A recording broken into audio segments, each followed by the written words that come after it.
Bienvenue dans le podcast TDH Mom and Kids, le podcast qui te donne les meilleures stratégies pour retrouver la sérénité avec ton enfant TDAH. Mon objectif est de te soutenir, toi la maman qui œuvre dans l'ombre et souvent dans la solitude pour offrir le meilleur à ton enfant.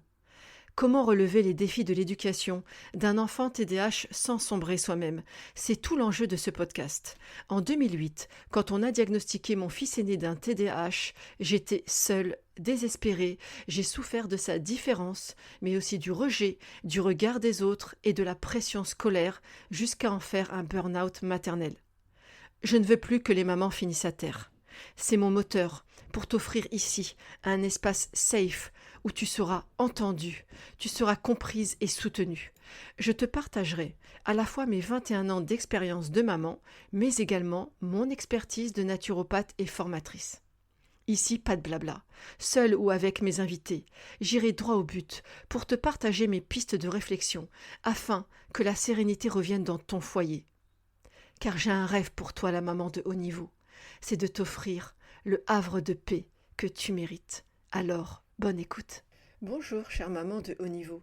Aujourd'hui, je vais te raconter mon histoire de maman d'un enfant TDAH, car tu vas comprendre que toutes mes convictions ont été forgées par rapport à mon vécu et à toutes les épreuves que j'ai dû traverser. Donc ici, ce n'est pas la casquette de professionnel que je mets, mais je vais parler en tant que maman, tout simplement, une maman comme toi qui m'écoute. La naissance de mon fils a été très compliquée. Il est né par césarienne après 22 heures de faux travail, et oui, j'ai bien galéré. Et en fait, il avait le cordon ombilical autour du cou, donc ce qui a fait que, au bout d'un moment, il était bloqué. Ça s'est terminé en césarienne, ce qui a rendu énormément compliqué l'allaitement par la suite. Je suis donc obligée de lui donner du lait maternisé et au bout de quelques jours, il va faire un malaise. Ce jour-là, c'est la panique, je me suis précipitée chez le pédiatre et il se trouve que c'était le pédiatre de la famille de mon mari. Et la première chose qu'il va me dire, c'est que sa tante est morte de la mort subite du nourrisson. Oui, parce que mon mari avait une petite sœur qui est morte très très rapidement, au bout de 2 mois je crois. Et donc, on peut dire qu'il ne m'a absolument pas rassurée. Cette période a été vraiment très stressante. Finalement, on m'explique qu'il a une allergie probablement au lait de vache. Et donc, il fait des régurgitations très importantes. Régurgitations qui vont continuer malgré le lait très spécifique qu'on va lui donner après ça. Donc, c'était compliqué cette période. D'autant plus que c'est mon premier et que je n'ai évidemment pas d'expérience. En dehors de ces problèmes digestifs qui me soucient énormément, j'observe surtout qu'il bouge sans cesse. Je n'ai jamais vu un bébé aussi hyperactif de ma vie. Je le voyais carrément faire des abdos dans son lit. Oui, oui, des abdos. Je ne plaisante pas. Je le vois lorsque je l'allongeais sur le, sur le dos. En fait, il essayait comme ça de se relever. Il faisait comme s'il faisait vraiment des abdos comme ça, en essayant de se relever. C'était assez impressionnant. Et puis il va rapidement tout faire en avant, c'est-à-dire que il s'est tenu assis très rapidement, il a marché à quatre pattes encore plus vite, il a couru à 10 mois, enfin il était sur un rythme, on va dire, hors norme. C'est la période de découverte, il touche à tout progressivement, j'observe qu'il n'écoute pas du tout mes consignes, surtout lorsqu'il est absorbé dans ses activités, et je dois répéter sans cesse. Rapidement, en fait, je suis épuisée par le rythme qu'il m'impose et je remarque aussi qu'il ne supporte pas l'attente et que je dois sans cesse l'occuper. Compte tenu de ses soucis digestifs et du rythme qu'il m'impose, j'ai dû prendre un congé parental, donc je m'occupe pleinement de lui. Il est extrêmement vif, extrêmement curieux, mais j'ai du mal à suivre le rythme, c'est vraiment épuisant. Tout le monde me dit que ça va passer en grandissant, mais mon instinct me dit déjà qu'il y a quelque chose qui ne tourne pas rond. Il a 2 ans lorsque son petit frère arrive, et là je décide, pour souffler un peu, de le mettre une demi-journée par semaine à la halte garderie, et ça va être la première confrontation, on va dire, avec l'institution, le système, si on peut dire. Et là commencent les premiers retours négatifs sur mon fils. On me fait remarquer qu'il est très vif, qu'il n'écoute pas les consignes, et que ça pose problème dans le collectif. Et puis avec l'arrivée de son frère, qui lui a un rythme beaucoup plus normal, je comprends encore plus que mon aîné est vraiment différent. Il vivra aussi d'ailleurs de manière très mal, on va dire, l'arrivée de son petit frère, hein. Ce sera très compliqué pour lui. Il ne cessera de l'avoir dans le viseur de ses jouets et je vais passer une bonne partie des premiers mois de vie de mon deuxième à le préserver et à le protéger des foudres de son frère. C'est pour vous dire que même pour aller aux toilettes, je ne pouvais pas y aller et laisser le bébé, je devais le prendre avec moi. Son petit frère est vraiment un bébé ultra cool et vraiment c'est d'autant plus flagrant pour moi les écarts entre les deux et comme ils ont que 2 ans de différence, hein, j'ai encore les souvenirs tout frais de la même période où j'ai vécu avec son grand frère. Là je vois bien que le grand il est pas comme les autres. Arrive ensuite l'âge de l'entrée à l'école maternelle et comme ça s'était déjà pas très bien passé avec la halte garderie, j'appréhendais beaucoup.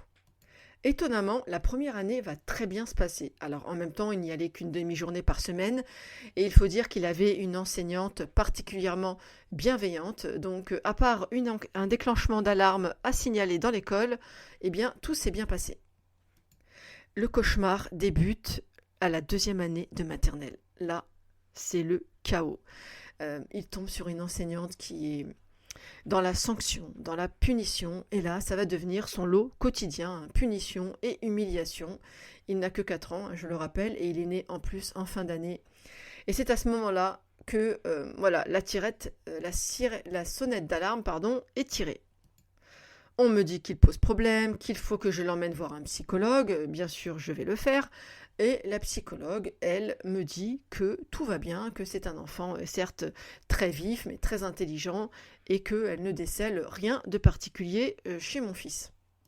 Donc à ce moment-là, moi je suis un peu perdue, hein. D'un côté, on me dit tout va bien, de l'autre, on me dit tout va mal, donc qui croire et comment faire, je ne sais pas. C'est à ce moment-là en tout cas que je décide de faire mes propres recherches personnelles pour essayer de comprendre, mais qu'est-ce qui se passe ?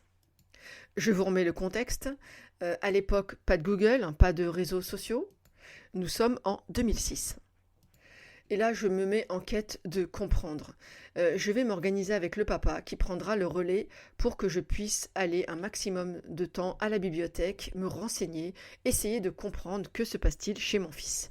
Et c'est comme ça qu'au fur et à mesure, un jour, je suis tombée sur un CD-ROM. Alors à l'époque, c'était vraiment la vogue des CD-ROM et moi j'adorais ça. C'était une vidéo qui parlait d'un trouble très fréquent chez les enfants américains. Il parlait du trouble de l'attention avec ou sans hyperactivité. Je n'avais jamais entendu parler de ce trouble. À l'époque, je vous remets dans le contexte, personne ne parle de ça, ni dans les médias. Je n'ai jamais entendu parler de ce trouble. Lorsque cette neurologue évoque tous les symptômes de ce trouble chez les enfants américains, je reconnais immédiatement mon fils. Et pour moi, à ce moment-là, ça ne fait aucun doute, ça doit être la fameuse piste que j'attends depuis quelque temps. Je vais immédiatement me renseigner et c'est comme ça que je vais prendre un rendez-vous dans un service hospitalier spécialisé auprès de ces enfants-là. On me prévient qu'il y aura de l'attente et effectivement, je vais attendre 2 ans pour avoir mon rendez-vous. En attendant, c'est le cauchemar à l'école, hein, c'est clairement du harcèlement. Je suis harcelée tous les soirs par la maîtresse qui m'interpelle évidemment devant tous les parents parce que sinon, c'est pas drôle. Et je suis totalement démunie car je pose le cadre à la maison, je fais mon maximum, je n'arrête pas de mettre une pression sur mon fils et malgré tout ça, elle se plaint constamment de mon fils. Et depuis plusieurs mois, je suis très inquiète car mon fils refuse d'aller à l'école et je le vois vraiment pleurer, je dois le tirer pour l'emmener à l'école alors que c'est vraiment un enfant qui ne pleurait vraiment très rarement. Et c'était pas du tout un pleurnicheur, hein, comme on pourrait dire, même si je n'aime pas tellement cette expression. Mais en tous les cas, vraiment, je sentais que c'était un fardeau, j'avais vraiment l'impression de l'amener au bagne. Et ça me crevait le cœur, vraiment, c'était horrible comme sensation. Un jour, alors que je me promène en ville, une ASEM, l'ASEM de mon fils, en fait, de la classe de mon fils, m'interpelle. Elle m'explique clairement que mon fils est maltraité, qu'il est devenu la bête noire de son enseignante et de la direction de l'école, et qu'il passe ses journées H24 en punition. Là, je comprends mieux le calvaire que vit mon fils, car c'est vrai que il était petit, ce n'était pas un enfant très, je veux dire, qui va exprimer vraiment ce qu'il ressent, etc. Bon, il est petit en même temps, mais voilà, il a toujours eu une personnalité plutôt introvertie. Et donc, eh ben, j'ai enfin des mots sur ce qu'il est en train de vivre hein, et que je percevais déjà de l'extérieur, mais je n'avais pas peut-être mesuré l'ampleur de son calvaire. Je vais tenter le dialogue à de multiples reprises avec son enseignante, avec la direction également, mais je n'obtiens rien. Les règles sont les règles, me dit-on, et il doit obéir aux règles. S'il n'obéit pas aux règles, il est puni, c'est systématique. Bien sûr, on me renvoie une image d'incompétence, on me fait comprendre que je suis une mauvaise mère, que je n'ai pas réussi à poser le cadre, en gros je n'ai pas fait mon job, alors que moi j'ai l'impression de passer mes journées à œuvrer 3 fois plus que n'importe quelle autre maman pour poser ce cadre justement. À ce moment-là, je n'en dors plus, je suis épuisée. Je ne sais pas comment gérer cette pression qui est quotidienne, je ne sais pas si vous imaginez, c'était tous les jours. Et évidemment, je vais faire cette grosse erreur que nous faisons tous, c'est-à-dire que je vais reporter la pression de son enseignante sur mon fils. Je me rappelle même avoir parfois remis une couche en le punissant pour des bêtises qu'il avait fait à l'école alors qu'il avait déjà été puni pour cela. J'avais un sentiment de culpabilité énorme, je ne savais pas comment me sortir de cette situation. Je vois la relation aussi avec mon fils se dégrader et j'ai vraiment le sentiment que finalement, ils ont probablement raison, je dois être une très mauvaise mère. Je ressens de la culpabilité non-stop. Lorsque l'année se termine, je suis littéralement lessivée, tant d'un point de vue physique que psychique, je suis à bout. En grande section, il débute son année avec la directrice qui était exactement sur la même politique que son enseignante précédente. Donc je sais que malheureusement, on va encore douiller. En parallèle, son petit frère entre, lui, en petite section. Pour lui, je n'ai aucun souci puisque, évidemment, il rentre bien dans les cases. Mon fils continue à passer ses journées en prison, lapsus révélateur, presque en prison. Il passe ses journées en punition. Et un jour d'ailleurs, je vais croiser une voisine avec son fils qui était dans la même classe que mon fils. Et lorsqu'on se croise, j'oublierai jamais ce moment-là, j'entends le petit qui dit à sa mère « Regarde maman, c'est lui qui est toujours puni ». Et là, je comprends à quel point la stigmatisation est vraiment intense. Mon fils n'est plus un élève en fait, il est un vilain cancre qu'il faut continuer à châtier. Un soir, c'est la goutte de trop, nous sommes au mois d'octobre. Et je viens récupérer mon fils à l'école.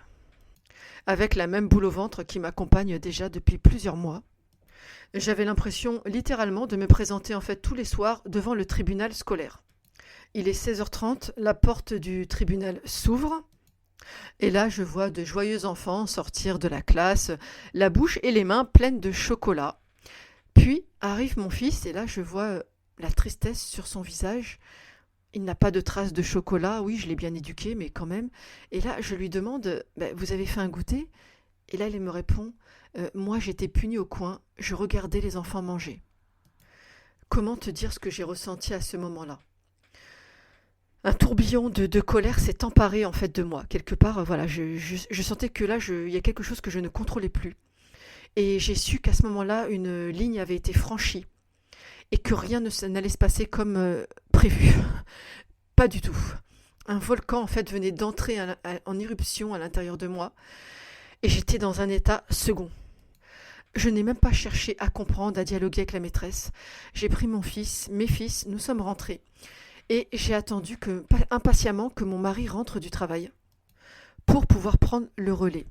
Car là, je suis partie. Oui, je suis sortie, déterminée comme je ne l'avais jamais été depuis déjà plusieurs mois. Cela faisait plus d'1 an maintenant que je subissais ce harcèlement, que j'endurais la souffrance de mon fils.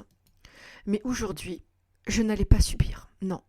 Aujourd'hui, j'allais retrouver mon pouvoir d'agir. Je suis retournée à l'école. C'était peu avant la fermeture, la rage au ventre, mais avec une confiance en moi retrouvée que je n'avais pas ressentie depuis tellement longtemps. Je pousse le portail vert, j'entre et je vois la lumière dans le bureau de la directrice. Je m'approche Et là, je lui dis que je viens récupérer les affaires de mes fils, pardon. Elle me regarde, surprise, elle ne comprend pas, mais je ne suis pas venue là pour discuter avec elle. Alors je poursuis mon chemin et je me dirige tout droit vers les affaires de mes fils et je récupère les chaussons et tout ce qui se trouvait sur le porte-manteau. J'arrache la photo de mes fils que je récupère avec moi. Et là j'entends le bruit de ses talons dans le couloir qui me suit et qui me baragouine des choses que je n'entends plus car pour moi elle fait déjà partie des fantômes du passé. Ça y est, j'ai récupéré toutes les affaires de mes fils et je m'apprête à franchir la porte de sortie de l'école. J'entends toujours ses talons derrière moi et j'entends un blabla incompréhensible jusqu'à ce qu'à un moment donné, au moment où j'ouvre la porte verte, le portail qui me sépare de la sortie, j'entends sa dernière phrase qui est « Vous allez compromettre son avenir, madame ». Le portail vert s'est refermé brusquement derrière moi. Les larmes coulaient sur mon visage et les battements de mon cœur transperçaient ma poitrine. Mais pour la première fois depuis longtemps, je me suis sentie vivante. Voilà, c'est la fin de cette première partie. C'est une série de 4 épisodes sur mon histoire de maman. J'espère que tu l'as appréciée. On se retrouve très vite dans le prochain épisode. Et si tu ne veux pas le rater, je t'invite vivement à t'abonner. N'hésite pas également à me laisser 5 étoiles et un commentaire pour m'encourager. Et si tu connais une maman de haut niveau qui galère, envoie-lui le lien de cet épisode. À bientôt!